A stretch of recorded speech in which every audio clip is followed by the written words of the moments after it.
ओम नमः शिवाय। तो दोस्तों आज हम जानेंगे कि काशी विश्वनाथ जी की अद्भुत कहानी, उनकी महिमा क्या है। तो हम काशी की नगरी से आपका स्वागत करते हैं अपने चैनल में। तो एक बार हर हर महादेव जरूर करिएगा, हर हर महादेव। क्या आप जानते हैं इस धरती पर एक ऐसी नगरी है जिसके बारे में कहा जाता है कि उसे भगवान शिव ने स्वयं अपने त्रिशूल पर धारण कर रखा है। एक ऐसी नगरी है जहाँ मृत्यु को भी मोक्ष का द्वार माना जाता है। एक ऐसी जगह है जहाँ भक्त कहते हैं भगवान शिव आज भी अपने भक्तों को कभी अकेला नहीं छोड़ते हैं। और उस पवित्र नगरी के राजा हैं बाबा विश्वनाथ जी। लेकिन सवाल ये है कि काशी में भगवान शिव का ये रूप कैसे आया। भगवान विश्वनाथ को विश्व का नाथ क्यों कहा जाता है और क्यों करोड़ों भक्त अपने जीवन में एक बार काशी विश्वनाथ के दर्शन की इच्छा रखते हैं। तो बने रहिएगा, पूरी कहानी में हम आपको पूरी कहानी यहाँ पे बताएंगे काशी विश्वनाथ जी की। तो आज की इस वीडियो में सुनिए बाबा विश्वनाथ की एक ऐसी कथा जिसमें छिपी है आस्था, प्रेम, महादेव की अद्भुत कहानी, अद्भुत महिमा। तो एक बार शुरू करने से पहले हर हर महादेव जरूर बोलिएगा मन ही मन में। काशी क्या है दोस्तों? काशी को आज हम वाराणसी या बनारस के नाम से जानते हैं। यह भारत की सबसे प्राचीन और पवित्र नगरी में से एक मानी जाती है और उसी नगरी से हम भी हैं। तो धार्मिक मान्यता के अनुसार काशी भगवान शिव की प्रिय नगरी है। कहा जाता है कि जब भगवान शिव ने काशी को अपनी नगरी बनाया तब यह स्थान केवल मनुष्यों के लिए ही नहीं बल्कि देवताओं के लिए भी पवित्र हो गया। कहा जाता है कि जब भगवान शिव ने काशी को अपनी नगरी बनाया तब यह स्थान केवल मनुष्यों के लिए नहीं बल्कि देवताओं के लिए भी पवित्र हो जाता है। इसलिए काशी को शिव की नगरी कहा जाता है। यहाँ गंगा बहती है, यहाँ गंगा बहती है, यहाँ घाटों पर आरती होती रहती है। आप शाम को कभी काशी विश्वनाथ जी के घाटों पे पहुंच जाइए और वहाँ की आरती देखिए।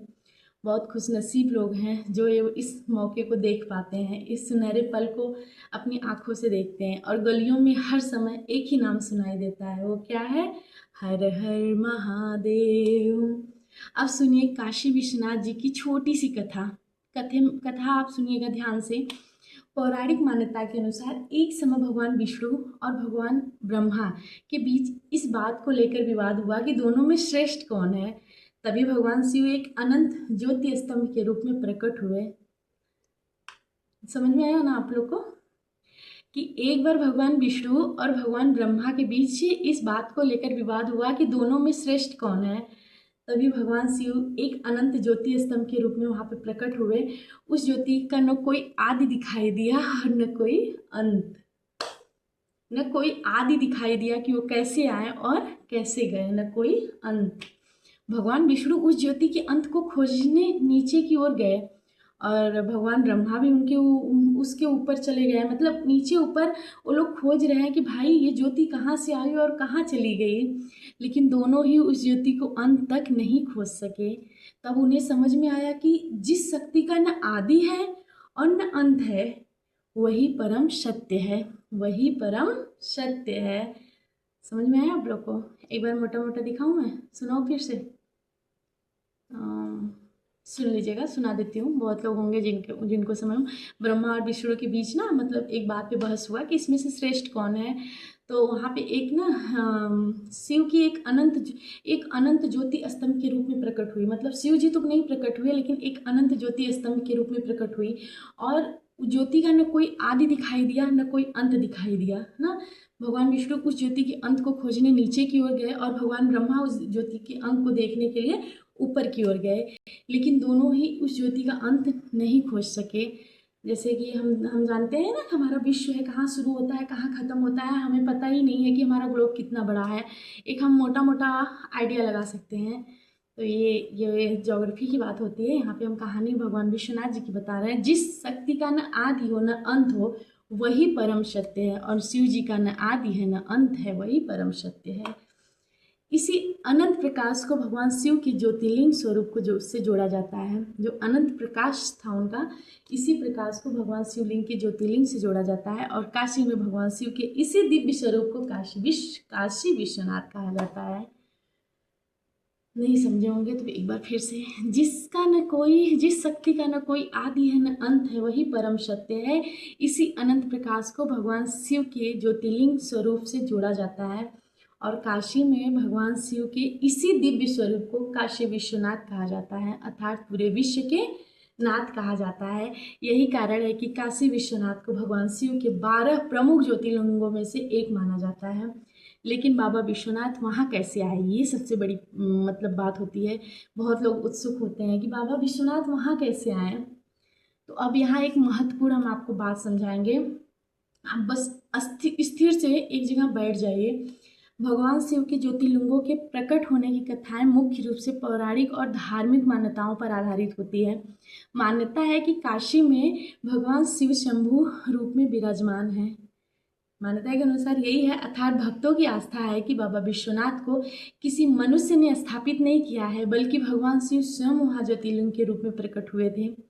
इसीलिए काशी के भक्तों के लिए बाबा विश्वनाथ केवल मंदिर में स्थापित एक शिवलिंग नहीं है, बल्कि वे स्वयं महादेव का जीवंत स्वरूप है। भक्त जब बाबा विश्वनाथ के सामने खड़े होते हैं ना, तो वे केवल एक पत्थर के शिवलिंग को नहीं देखते हैं, बल्कि अपने आराध्य महादेव को देखते हैं। ये सच्चाई है। आप अगर कहीं विश्वनाथ जी कभी गए हैं तो आप खुद अगर शिवलिंग को देखे होंगे तो एक शिवलिंग के अनुसार नहीं देखते हैं, आप खुद मन में उनको फील करिए, महसूस करिए कि साक्षात भगवान शिव वहाँ पर हैं। और यही है कि काशी विश्वनाथ की भक्ति की सबसे बड़ी भावना जो भक्तों को उनसे जोड़ के रखती है। अब हम एक पॉइंट और यहाँ पे उठाएंगे, बाबा विश्वनाथ का स्वरूप क्या है। लोग बोलते हैं ना स्वरूप, तो यहाँ पे हम ज़्यादा समय नहीं लेंगे, बस 2 मिनट का लेंगे। दोस्तों, भगवान शिव को हम कई रूपों में जानते हैं। सच बताएं तो कई रूपों में जानते हैं। कभी वे कैलाश पर विराजमान महादेव हैं, कभी वो नटराज हैं, कभी नीलकंठ हैं, कभी भोलेनाथ हैं, कभी काशी में हैं, कभी विश्वनाथ के नाम से हैं। अर्थात पूरे संसार के स्वामी काशी विश्वनाथ जी ज्योतिर्लिंग का रूप स्वलिंग के शिवलिंग के रूप में हैं। भक्त उस शिवलिंग पर जल चढ़ाते हैं, दूध, बेलपत्र और पुष्प अर्जित करते हैं और कहते हैं ओम नमः शिवाय। लेकिन महादेव की पूजा का असली अर्थ केवल चढ़ावा नहीं है। भक्तों के लिए शिवलिंग पर निराकार परम शक्ति का प्रतीक है, जिसका कोई निश्चित आकार नहीं है। इसलिए शिव को निराकार और साकार दोनों रूपों में पूजा जाता है। बहुत लोग शिव को निराकार के रूप में भी पूजते हैं, बहुत लोग शिव जी के शिवलिंग को साकार के रूप में भी पूजते हैं। इसीलिए एक ऐसे शिव जी हैं कि जिनको निराकार और साकार दोनों रूपों में पूजा जाता है। अब एक चीज़ और मैं बताऊंगी कि बाबा जो भक्त हैं वो बाबा विश्वनाथ जी को कैसे जानते हैं। भाई, मनुष्य कैसे जान गए बाबा विश्वनाथ जी को। तो दोस्तों, भक्तों के लिए बाबा विश्वनाथ केवल एक भगवान नहीं, बल्कि अपने परिवार के सदस्य जैसे हैं। कोई उन्हें बाबा कहता है, कोई भोलेनाथ कहता है, कोई विश्वनाथ कहता है, तो कोई महादेव कहता है, कोई देव के देव कहता है। कोई उनके पास अपनी बीमारी लेकर जाता है, कोई अपने परिवार की परेशानी लेकर जाता है, कोई अपने बच्चों के लिए प्रार्थना करता है, कोई बस इतना कहने आता है, बाबा मैं आ गया हूँ, अब बस आप को सौंप दिया हूँ अपने आप को। यह काशी की भक्ति है। यहाँ भक्त महादेव से केवल सुख नहीं मांगता, बल्कि अपने सुखों को सहने की शक्ति भी मांगता है कि भगवान, अगर आप मुझे दुख दे रहे हो तो दुख की शक्ति देना, अगर सुख दे रहे हो तो सुख में भी मुझे उतना ही सुख देना जितना मुझे शक्ति हो मेरे अंदर की उस सुख को मैं अर्जित कर सकूं। बहुत लोग सुख देखने के बाद ना उनके पैर, लोग बोलते हैं ना जमीन पे पैर नहीं है, उस टाइप का। तो जो भक्त होते हैं वो बोलते हैं भगवान मुझे इतना धन दौलत देना कि जितना मैं अर्जित कर सकूं। तो ये होती है सच्ची भक्ति। काशी को मोक्ष की नगरी क्यों कहा जाता है। वीडियो काफ़ी लंबा हो जा रहा है, मैं वीडियो को यहाँ पे एंड करती हूँ। मैं इसी के बाद तुरंत एक वीडियो बनाऊंगी, काशी को मोक्ष की नगरी क्यों कहा जाता है। ये बहुत अच्छी टॉपिक है कि बना दूँ, इसी में लंबा हो जाएगा।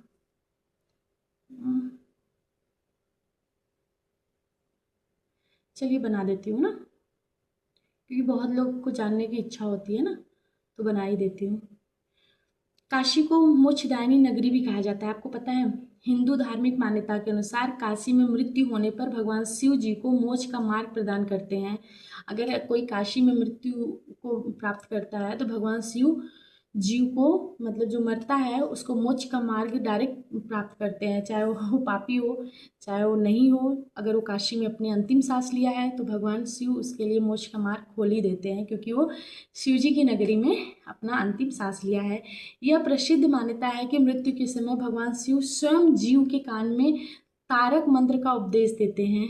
इसी वजह से काशी को मोक्ष की नगरी कहा जाता है। ध्यान रहे, तारक मंत्र, अगर आपको पूछना है, अगर आपको जानना है कि तारक मंत्र क्या होता है तो आप कमेंट में बोलिएगा। मैं तारक मंत्र के बारे में पूरा एक वीडियो बनाऊंगी। बहुत महत्वपूर्ण है, ये बहुत कम लोग जानते हैं कि काशी में अगर मृत्यु होती है तो लोग मोक्ष को क्यों प्राप्त करते हैं ना।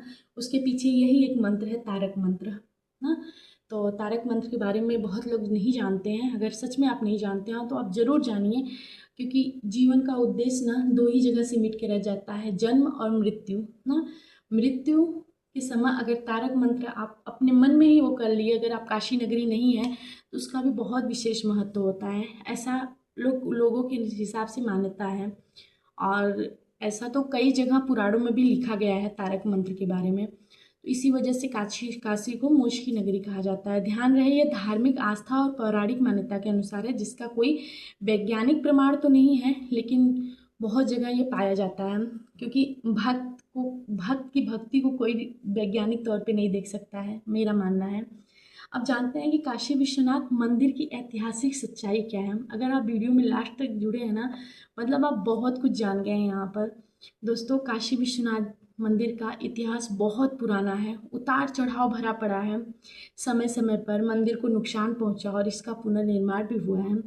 वर्तमान काशी विश्वनाथ मंदिर के निर्माण का श्रेय इतिहास की महारानी अहिल्याबाई होलकर को दिया जाता है। उन्होंने 18वीं शताब्दी में मंदिर का पुनर्निर्माण करवाया था। आप लोग को नहीं पता होगा तो अहिल्याबाई होलकर थी, उन्होंने ही मंदिर का निर्माण करवाया था 18वीं शताब्दी में, पुनर्निर्माण करवाया था। उसके पहले मंदिर तो बना हुआ था। और उसका उसका अगर मंदिर मतलब कब प्रथम स्वरूप कब आया था, अगर आप लोग उसके बारे में पूछेंगे तो मैं एक छोटा सा टॉपिक बना दूंगी। बाद में मंदिर के शिखर पर सोना जो सोना था मंदिर के, विश्वनाथ जी के मंदिर के शिखर पे एक सोना है, वो महाराजा रणजीत सिंह के योगदान में चढ़ाया गया है। आज ये मंदिर केवल एक धार्मिक स्थल नहीं है, सच बताऊं तो, बल्कि भारत की आस्था, इतिहास और संस्कृति का एक बड़ा प्रतीक भी है। अगर आप लोग विश्वनाथ मंदिर को जानते हैं, तो विश्वनाथ जी की महिमा को जानते हैं, तो आप लोग ये भी जानते हैं कि ये एक मतलब धार्मिक स्थल ही नहीं है, बल्कि हम भक्तों का आस्था है, इतिहास और संस्कृति का बहुत बड़ा प्रतीक बन चुका है। और जब कोई भक्त बाबा विश्वनाथ के दर्शन के लिए मंदिर में प्रवेश करता है तो उसके मन में एक ही भावना होती है, बाबा मैं आपके दरबार आ गई हूँ, आ गया हूँ। तो काशी विश्वनाथ जी की सबसे बड़ी महिमा क्या है, अगर हम ये बताएं तो बाबा विश्वनाथ की सबसे बड़ी महिमा शायद यही है कि वे अपने भक्तों को अब उनके मन की सच्चाई के साथ स्वीकार करते हैं। अगर आप मन के सच्चे हैं तो बाबा विश्वनाथ बहुत भोले हैं, आपको ज़रूर स्वीकार करेंगे। आप कुछ मत करिए, बस बाबा को दिल से, श्रद्धा से, मन से पुकारिए, बोलिए बाबा मैं आपके दरबार में आई हूँ, मुझे संभाल लेना, मेरे सर पे अपना हाथ बनाए रखना। बस मन आपका श्रद्धा हो, बाबा के ऊपर सब छोड़ दो, वो संभाल लेंगे, वो थाम लेंगे जो कुछ भी है। तो महादेव को भोलेनाथ इसीलिए कहा जाता है क्योंकि भक्तों की मान्यता है कि वो बहुत सरलता से प्रसन्न होने वाले देव हैं। उन्हें बड़े बड़े दिखावे की ज़रूरत नहीं है। एक लोटा जल चढ़ा दीजिए, कुछ बेलपत्र हो तो चढ़ा दीजिए और सच्चे मन में बोल दीजिए ओम नमः शिवाय। भक्त के लिए इतना ही बहुत है।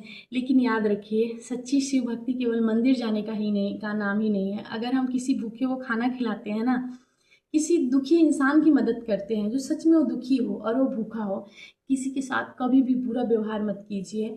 अपने मन से अहंकार और द्वेष को कम करने की कोशिश कीजिए। अगर आपके मन में गुस्सा है तो कोशिश करिए कि उस गुस्से को आप जितना जल्दी हो उतना जल्दी अपने आप से दूर करिए। तो यह भी ना महादेव की भक्ति का एक रूप ही होता है। आप दूर रहकर भी महादेव को पा सकते हैं, आप पास रह के भी पा सकते हैं। तो दोस्तों, वीडियो बहुत लंबा हो गया है। एक्चुअली टॉपिक ही ऐसा था कि लंबा होता गया। काशी विश्वनाथ हमें एक बहुत सुंदर संदेश देते हैं।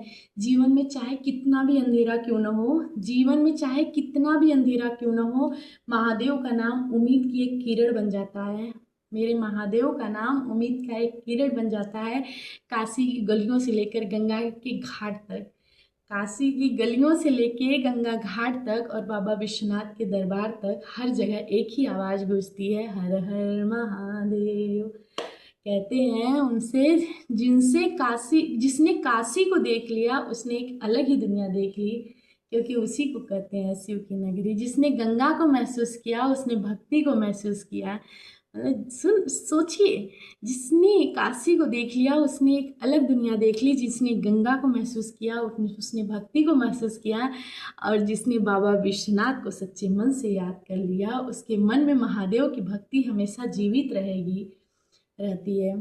तो अगर आपके मन में बाबा विश्वनाथ के लिए श्रद्धा है तो कमेंट में पूरे विश्वास के साथ लिखिएगा हर हर महादेव, और ज़रूर अपने जान पहचान वालों के साथ शेयर करिएगा ताकि वो लोग भी जाने बाबा विश्वनाथ जी की महिमा। तो दोस्तों, आपको ये बाबा विश्वनाथ जी की कहानी कैसी लगी? अगर आपको ऐसी कहानी को देखना है, जानना है, सुनना है तो आप कमेंट में ज़रूर बताइएगा। और मुझे ना नींद आ रही है, 2 वीडियो मैं बना दिया आज, और 2:31 हो गए हैं रात के। तो मैं बेटे को बस एक बार दूध पिलाऊंगी, उसका दूध गर्म हो गया है, तो दूध पिला के अब हम भी सोएंगे। और क्योंकि सुबह जल्दी उठना होता है, बेटी का स्कूल है और सुबह जल्दी उठना चाहिए।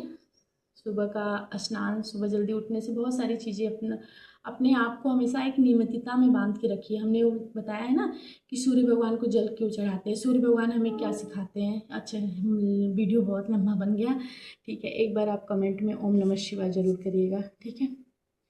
ओम नमः शिवाय।